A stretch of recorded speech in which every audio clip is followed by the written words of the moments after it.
আসসালামু আলাইকুম। আশা করছি আপনারা প্রত্যেকে ভালো আছেন, সুস্থ আছেন। আমিও আলহামদুলিল্লাহ ভালো আছি। আমার আজকের এই ভিডিওটা নিয়ে আসার কারণ একটাই, যে আপনারা হয়তো অনেকে জানে থাকবেন যে রংপুরের পীরগাছায় একটা অজানা রোগ গোটাল গ্রামকে গ্রাস করে ফেলছে, গোটাল এলাকাকে গ্রাস করে ফেলছে। এই রোগটার নাম হলো অ্যানথ্রাক্স। এই রোগটা হলো জুনোটিক ডিজিজ। এই রোগটা প্রাণী থেকে মানুষ কিংবা মানুষ থেকে প্রাণীতে ছড়ায়। আমার আজকের এই ভিডিওটা হয়তো আপনাদের খামারে সরাসরি কোনো প্রভাব না ফেললেও আপনাদের জীবনে এবং আপনাদের ব্যবস্থাপনায়, বজ্র ব্যবস্থাপনায় অনেক কিছুর প্রভাব ফেলবে ইনশাল্লাহ।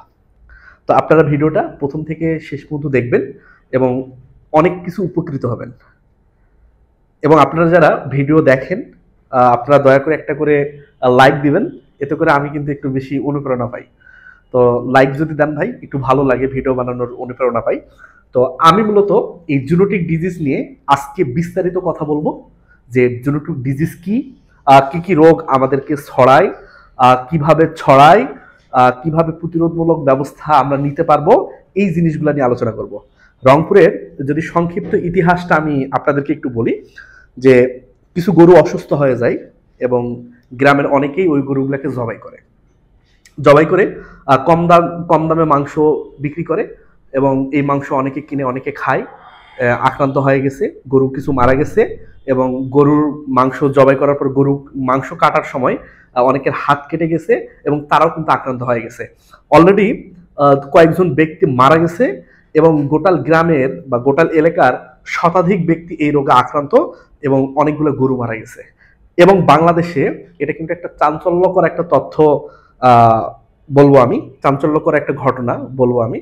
কারণ এই ঘটনায় অলরেডি আমি কয়েকদিন আগে ইউটিউবে ছিলাম, তো দেখি যে রংপুর অজানা রোগে অসংখ্য গরু এবং মানুষ মারা গেছে।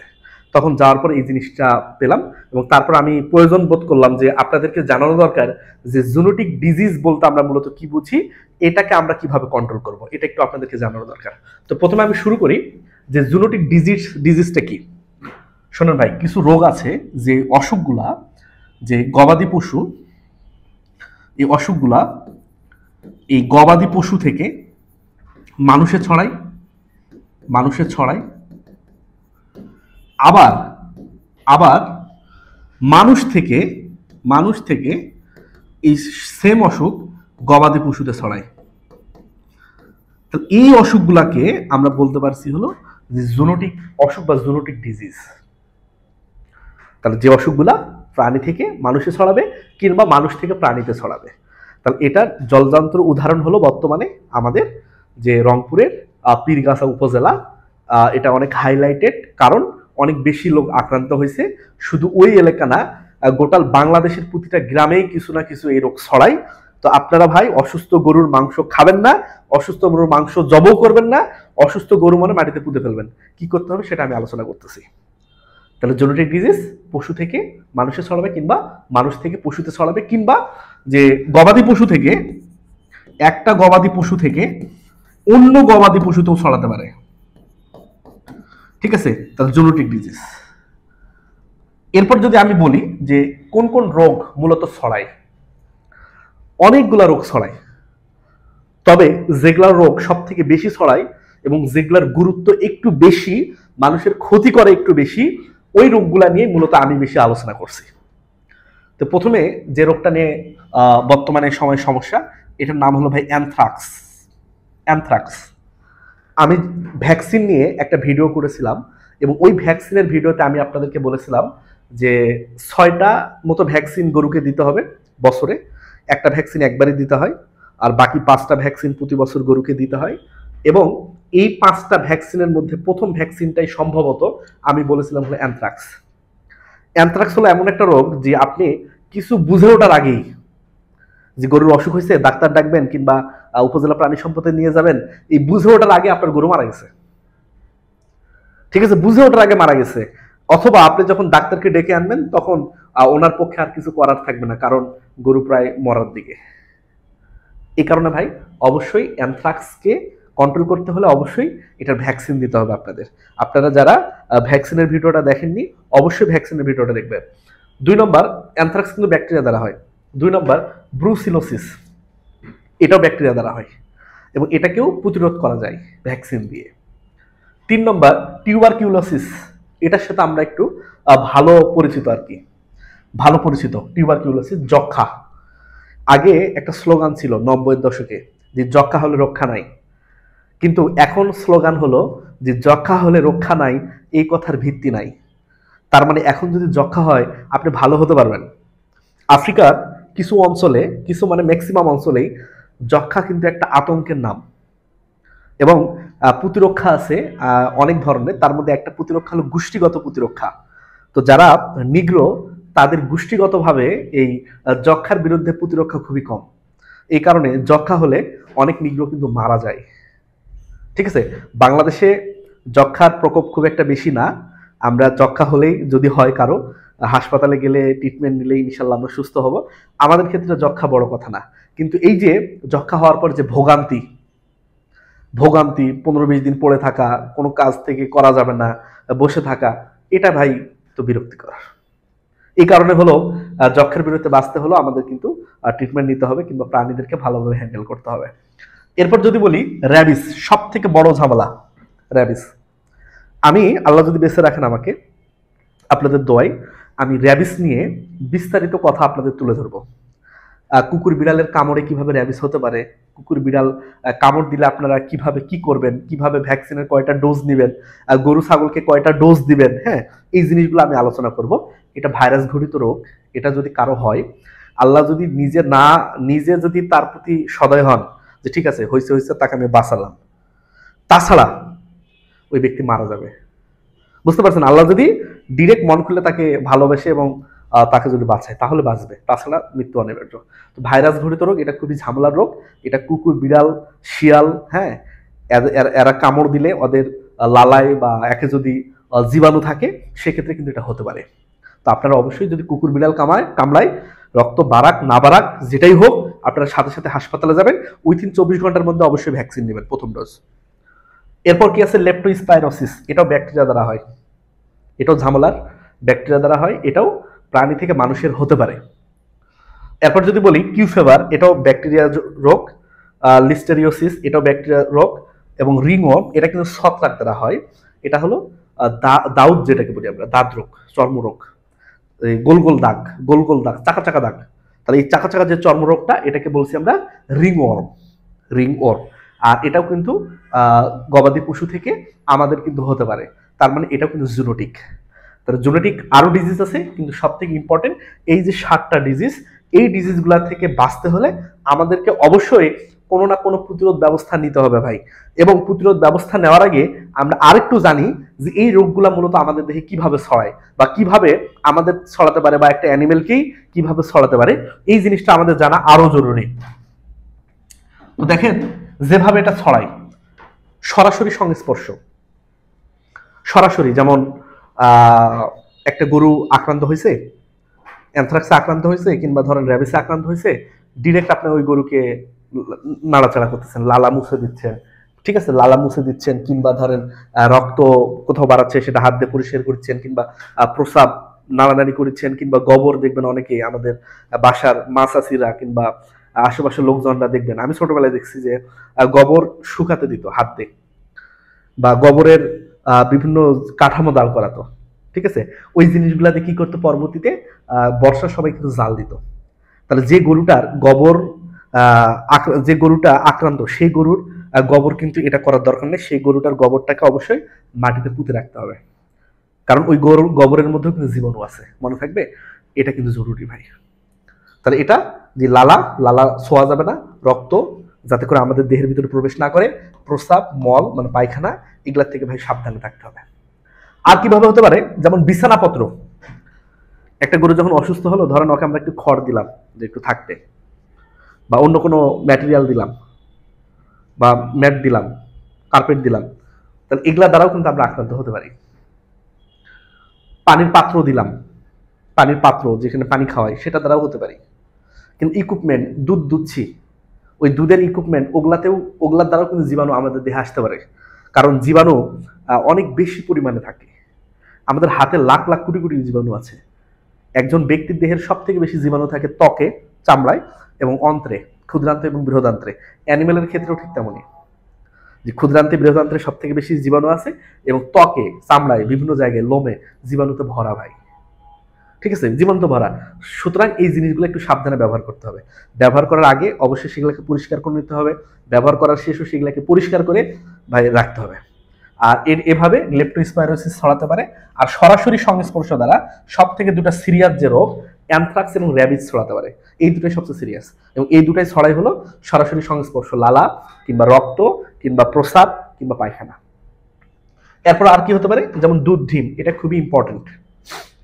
অনেকেই আমরা কাঁচা দুধ খাই, এবং কাঁচা দুধকে ধরেন আমরা অনেকটা বাহাদুরি মনে করি কাঁচা দুধ খাওয়াকে।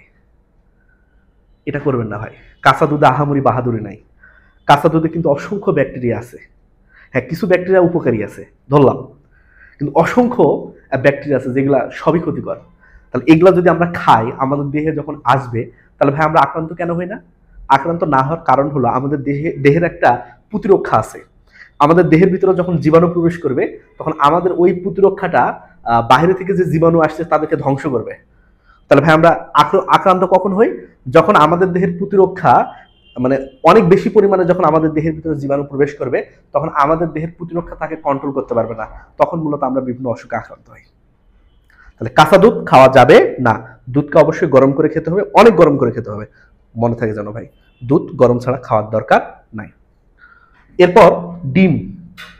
আমার একটা চাচাতো ভাই ছিল, আর সে কাঁচা ডিম খেত, এবং আমার কিন্তু ডিম একটু কম সহ্য হয়, মানে খেতে পারি না আর কি, কেমন কেমন লাগে। সিদ্ধ ডিমটা খেতে পারি, কিন্তু ভাজা বা পোস্ট খেতে পারি না। কিন্তু সে কাঁচা ডিম 2টা 3টা 4টা একবারে টুপটাপ করে খেয়ে ফেলতো। তো ওই সময়ে বা ওই ডিমের মধ্যে আপনারা মনে রাখবেন, ওই ডিম দ্বারা, কাঁচা ডিম দ্বারা বিভিন্ন জীবাণু কিন্তু আমাদের দেহে প্রবেশ করতে পারে। সে কারণে ভাই কাঁচা ডিম বা আধা সিদ্ধ ডিম আপনারা কেউ খাবেন না। আপনারা অবশ্যই পুরোপুরি সিদ্ধ অথবা ভাজা ডিম খাবেন। অর্ধসিদ্ধ খাওয়া যাবে না, হয় পুরো সিদ্ধ করে খাবেন, নাহলে ডিম ভাজে খাবেন, তাহলে কোনো সমস্যা নেই, কিন্তু ডিম অর্ধসিদ্ধ অবস্থায় খাবেন না। এরপরে মাংস। এই যে রংপুরের কথাটা বললাম, যে মাংসের মাধ্যমে ছড়াইছে, গরু আক্রান্ত হলে ওই গরুর মাংস নেওয়ার দরকার নাই। তারপরে যদি জবাই করে, প্রয়োজনে পুলিশকে ফোন দিবেন। আপনি না কিনলেও তো আপনার এলাকায় কেউ কিনবে, সে আক্রান্ত হলো, আপনার রিস্ক আছে। এটা এমন একটা রোগ যে ছড়াই যাবে, একজনের থেকে আরেকজনের ছড়াই যাবে। তো পাশের বাসায় আক্রান্ত হলে আমি আক্রান্ত হতে পারি, এই কারণে সেও যেন আক্রান্ত না হয়, এই জিনিসটা আমাকে মাথায় রাখতে হবে। কেউ যদি ভাই এরকম অসাধু উপায় অবলম্বন করে, অবশ্যই আপনারা উপজেলা প্রাণী সম্পদ হাসপাতাল কিংবা থানায় আপনারা খোঁজ দিবেন, যে ফোন দিয়ে দিবেন, যে স্যার এই ব্যাপার বা ভাই এই ব্যাপার, আমাদের এলাকায় এরকম একটা কাজ হয়েছে, আপনারা আসেন। ওনারা এসে বাকি ব্যবস্থা নেবেন। এটা ডিরেক্ট করবেন। কেউ এরকম মাংস কিনবেন না বা কেউ বিক্রি করবেন না। যদি ভাই হয়, তাহলে আপনারা ভাই, এটা তো একটা ইকোনমিক লস। আপনি অসুস্থ হয়েছে মানে গরু, আপনাদের লস। এমন কেউ আছে যে ধরেন ওর একটাই গরু, গরিব মানুষ, লস, কিন্তু কি করবেন বলেন না, অসুখ তো হয়ে গেছে। হয় আপনাকে ভ্যাকসিন দিতে হবে, আর যদি ভ্যাকসিন দিতে না পারেন তাহলে হয়তো ট্রিটমেন্ট করতে হবে। আর ট্রিটমেন্টও যদি কাজ না হয়, মারাই যদি যায়, তাহলে তো ভাই আপনার সমবেদনা দেওয়া ছাড়া তো মানে মানুষের পক্ষে আর কিছু করার নেই। হয়তো খুব বেশি সমস্যা হলে হয়তো সবাই মিলে আপনাকে হেল্প করতে পারে, কিন্তু আপনারা কখনোই গরুর মাংস বিক্রি করবেন না। এভাবে ছড়াই হলো ধরেন যে ব্রুসিলোসিস, স্যালমোনেলোসিস, টিউবারকিউলোসিস, এই রোগগুলো মূলত ছড়ায়। তাহলে কাঁচা ডিম খাওয়া যাবে না, কাঁচা দুধ খাওয়া যাবে না, দুধ গরম করে খেতে হবে। এবং মাংস, অসুস্থ যে গরু বা অসুস্থ যে ছাগল, এগুলার মাংস কিন্তু আপনারা খাবেন না। আপনারা কিন্তু অবশ্যই ভালো গরু বা ছাগলের মাংস খাবেন। এরপর ভেক্টর দ্বারা, ভেক্টর মানে কি, বাহক, মশা কিংবা মাছি, এরা অসুস্থ গরুর দেহ বসলো, আমাদের দেহ ধরে বসলাম, তাহলে সেক্ষেত্রে কিন্তু রোগটা তাদের দেহ থেকে ভাই আমাদের দেহে নিয়ে আসছেন, এবং আমরা কিন্তু ভাই আক্রান্ত হতে পারি। এভাবে বিভিন্ন রোগ ছড়াতে পারে, যেমন লিম ডিজিজ হতে পারে। বাতাসের দ্বারা, এটা এটা আরো ইম্পর্টেন্ট। কেন ইম্পর্টেন্ট? কারণ এফএমডি একটা রোগ আছে, আমি আলোচনা করেছিলাম, ফুট অ্যান্ড মাউথ ভাইরাস। এফএমডির জীবাণু প্রায় 50-60 কিলো দূরে পর্যন্ত বাতাসের মাধ্যমে এটা ছড়াতে পারে। অবিশ্বাস্য একটা ব্যাপার। ধরেন আপনি আছেন আপনার বাড়িতে 50 কিলোমিটার দূরে, একটা গরু এফএমডি দ্বারা আক্রান্ত হয়েছে, তাহলে যদি ফাঁকা থাকে মাঝখানে, তাহলে ওই বাতাস দ্বারা বা বাতাসে আসে কিন্তু আপনার গরু কিন্তু আক্রান্ত হতে পারে। তাহলে ভাই এটা কতটা সিরিয়াস একটা ব্যাপার আপনি বুঝতেছেন? তাহলে আপনাদের অসুস্থ গরু বাইরে বেঁধে রাখা যাবে না, কিংবা অসুস্থ হয়েছে গরুটা মারা গেছে বাইরে ফেলে দেওয়া যাবে না, তাকে ভালোভাবে ডিসপোজাল করতে হবে, মাটিতে পুঁতে রাখতে হবে। এটাও এখানে মাটিতে পুঁতে রাখতে হবে, ঠিক আছে? তাহলে এভাবে ছড়াই হলো কিউফেবার আর টিউবারকিউলোসিস এই রোগগুলা। তাহলে এই হলো মোটামুটি ছড়ানোর মাধ্যম। তবে আপনাদের হাতে যেটা সব থেকে বেশি আছে, যে 1 আর 3 নম্বরটা, এই দুটা ভাই খুব ভালোভাবে ফলো করবেন। যে সংস্পর্শে আসা যাবে না, যে ভাই আমার তো গরু আছে আমি কি করব, আপনার জন্য ব্যবস্থা আমি নিচ্ছি, প্রতিরোধমূলক একটা ব্যবস্থা আছে, আমি ওটা বলে দিচ্ছি যে আপনারা কি করবেন। কিন্তু যখন অন্যের খামারে যাবেন তখন তার গরুকে ছোঁয়ার দরকার নেই, তার গরু তার মতো থাকে, আপনি দূর থেকে দেখে চলে আসবেন। এখন লাস্টে যদি টপিক বলি, যে প্রতিরোধমূলক ব্যবস্থা, অসুখ হওয়ার পর প্রতিকার করার থেকে প্রতিরোধমূলক ব্যবস্থাটা নেওয়া খুব জরুরি। এখানে আমরা দেখছি যে পোশাক এবং পিপিই, আমরা যখন ভেটেনারিয়ানরা যে ইন্টার্নশিপ প্রোগ্রামে যাই, আমাদেরকে কিন্তু স্যারেরা কিন্তু আগে থেকেই শেখায় যে একটা অসুস্থ গরু হলে কিভাবে তোমরা হ্যান্ডেল করবা, কিভাবে তাকে ভ্যাকসিন দিবা, বা এর আগে কি কি শর্ত আছে সেগুলো পূরণ করবা, বা ভ্যাকসিন বা তার ট্রিটমেন্ট করার পর তাকে ধরার পর কি কি করতে হবে, এগুলো কিন্তু আমাদের শেখায়। কিংবা আমরা যারা আন্ডারে ওখানে ইন্টার্নশিপ করতেছি, কোনো একজন হয়তো ইওলো স্যার বা ভেটেনারি সার্জন, বা কোনো একটা চিড়িয়াখানায়, কিংবা কোনো একটা ধরেন যে প্রজনন কেন্দ্রে, তাহলে উনি যে এখানে দায়িত্বপ্রাপ্ত আছেন, উনি কিন্তু আমাদেরকে তারপরও একটা ভালো ইনস্ট্রাকশন দেন যে আপনারা এইভাবে করবেন বা তোমরা এইভাবে করবা, এটা দেন যাতে করে রোগটা না ছড়ায়। তাহলে এখানে পোশাক, খামারের একটা পোশাক থাকবে আলাদা, ওটা শুধু খামারে ব্যবহার করবেন, ঠিক আছে?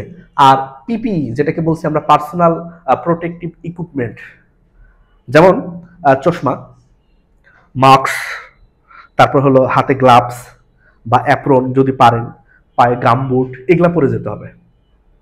যদি গরুটা খুব বেশি অসুস্থ হয়, তাতে রোগবালাই ছড়ার হার অনেক অনেক অনেক অনেকাংশে কমে যাবে। তাহলে এই জিনিসটা কিন্তু ডাক্তাররা, আমরা এই জিনিসটা কিন্তু অ্যাপ্লাই করি, পিপিই। আমি, আপনারা জানেন যে আমি বিভিন্ন খামারে যাই, সরকারি বেসরকারি, তো গিয়েই ধূপধাপ করে কোনো গরুকে আমি স্পর্শ করি না। যদি চিকিৎসা বা অন্য কোনো কারণে যাই ব্যাপার আলাদা, কিন্তু যদি আমি অ্যাজ এ দর্শনার্থী হিসাবে যাই, শুধু দেখতে গেছি, তাহলে আমি গরুকে ছুঁই না ভাই, এবং গরু থেকে দূরে থাকি, যে একটু দূরে থাকি। কারণ কোন গরু কি আমি তো জানি না। আর কোনো গরুকে যদি ছুঁই, সেই গরুকে আগে ভালোভাবে পর্যবেক্ষণ করি যে এই গরু কোনো সমস্যা আছে কিনা, শুনি যে এই গরু কোনো সমস্যা আছে কিনা। যদি সমস্যা থাকে তাহলে একটু দূরে থাকি, বুঝতে পারছেন? সমস্যা থাকলে দূরে থাকি। তাহলে আপনারা কারো খামারে গিয়ে হুটহাট করে কারো গরুকে ছোঁয়ার দরকার নেই, তার গরু তার মতো থাকে। দুধ পাস্তুরাইজেশন, দুধকে ভালোভাবে জাল দিয়ে খেতে হবে, ভালোভাবে গরম করে খেতে হবে। গরম করলে সেখানে জীবাণু শতভাগ মরে না, কিছু তো থাকেই, তবে হ্যাঁ সর্বোচ্চ যদি হয়, আরো আমাদের অনেকগুলো পদ্ধতি আছে এটা পাস্তুরাইজেশনের। তবে আমরা যে নর্মাল যে বাসায় যেটা করব, সেখানে হয়তো শতভাগ মরবে না, কিন্তু আশা করা যায় 99% তো মরবেই, এবং আমরা এতে নিরাপদ থাকবো আর কি, কোনো প্রবলেম নাই গরম করে খেলে। এরপর কি আছে, র্যাবিস সন্দেহ হলো পদক্ষেপ। কুকুর বা বিড়াল যদি কামড় দেয় বা কামড়ে ধরেন রক্ত বের করে ফেলছে, তাহলে ভেটেনারি সার্জন কিংবা আপনারা নিজেরাই বাসায় ডাক্তার ডেকে এনে আপনারা ভ্যাকসিন দিয়ে নেবেন ভাই। 3টা বা 4টা যে কটা ডোজ দেওয়ার আপনারা দিয়ে দিবেন, যাতে করে এই রোগটা মানে সেও গরুতেও না ছড়ায়, আর গরু থেকে যেন আবার পরবর্তীতে আপনাদের না ছড়ায়। গরুর লস, আপনারও লস, তাহলে তো লাভ হলো না। তাহলে এই রোগটা কিন্তু খুবই ইম্পর্টেন্ট, খুবই সিরিয়াস রোগ, র্যাবিস আর অ্যানথ্রাক্স। এরপর আছে ভ্যাকসিন। ভ্যাকসিনের শিডিউলে আমি বলেছিলাম যে 6টা ভ্যাকসিনের কথা বলেছিলাম, তার মধ্যে একটা ভ্যাকসিন একবার দিতে হয়, বাকি 5টা ভ্যাকসিন প্রতি বছর আপনাদেরকে করতে হবে। আপনারা যদি ভ্যাকসিন করেন তাহলে মনে রাখবেন যে রোগ বালাই তো কমবেই, মেডিসিনের খরচ অনেকাংশ কমে যাবে, আপনাদের হুট করে গরু মরার চান্স অনেকাংশ কমে যাবে, গরুর মৃত্যু হার কমে যাবে।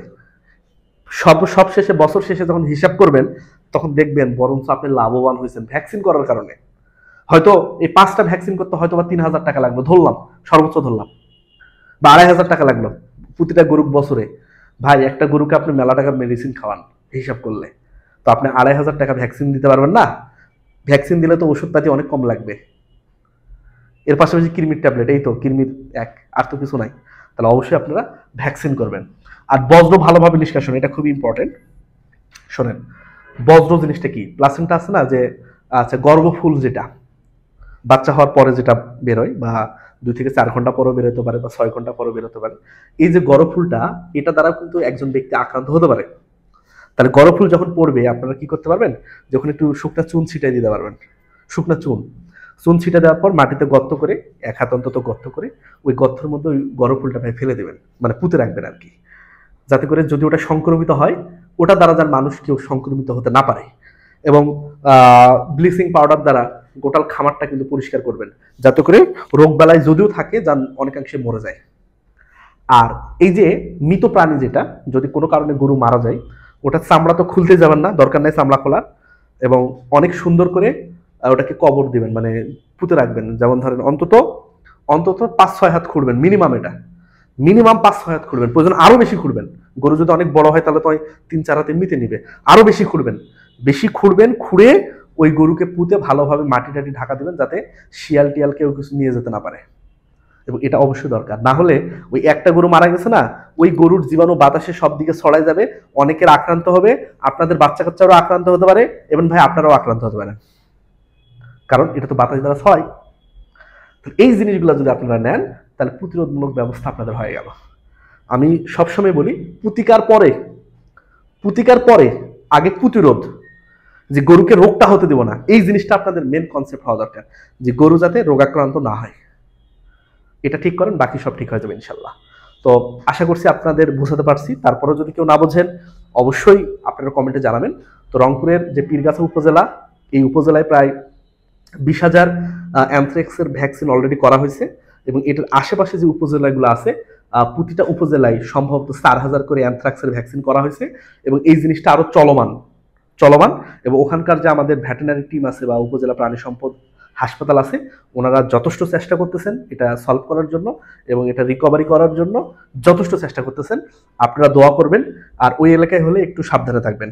তো ভালো থাকেন, সুস্থ থাকেন, আল্লাহ হাফেজ।